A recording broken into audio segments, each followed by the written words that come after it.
Harapan yang tidak pernah dipermalukan. Ada saat-saat ketika berharap terasa berisiko. Kita takut kecewa, takut salah berharap, takut dipermalukan oleh kenyataan yang tidak sesuai doa. Namun firman Tuhan memberi jaminan yang teguh. Harapan yang diletakkan di dalam Tuhan tidak pernah berakhir dengan kekecewaan. Firman Tuhan berkata dalam Roma 5 ayat 5, "Dan pengharapan tidak mengecewakan, karena kasih Allah telah dicurahkan di dalam hati kita oleh Roh Kudus yang telah dikaruniakan kepada kita." Pengharapan kepada Tuhan berbeda dengan harapan kepada manusia atau keadaan.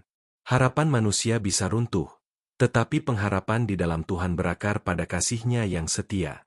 Ketika kita berharap kepada Tuhan, kita tidak sedang bergantung pada kemungkinan, melainkan pada pribadi yang tidak pernah ingkar janji.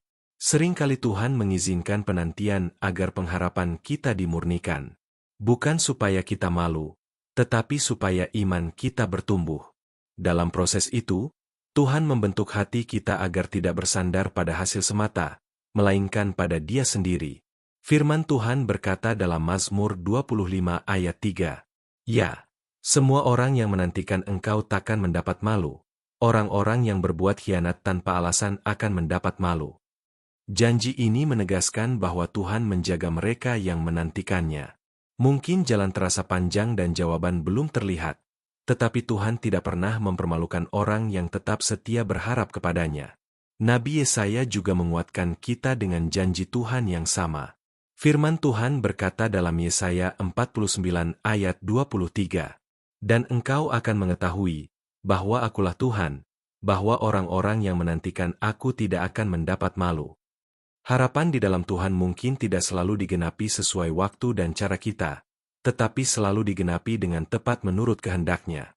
Dan pada akhirnya, kita akan melihat bahwa pengharapan itu tidak sia-sia. Jika hari ini engkau sedang menunggu, tetaplah berharap.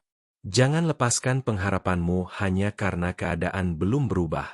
Tuhan melihat kesetiaanmu, dan harapan yang diserahkan kepadanya tidak akan pernah dipermalukan. Mari berdoa. Tuhan yang setia, kami menyerahkan seluruh pengharapan kami ke dalam tangan-Mu.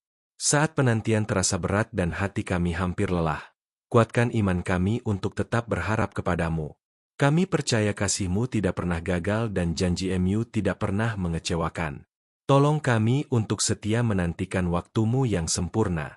Di dalam nama Tuhan Yesus kami berdoa. Amin. Kiranya renungan ini menguatkan setiap hati yang sedang menantikan penggenapan janji Tuhan. Jangan lupa untuk membagikan renungan ini dan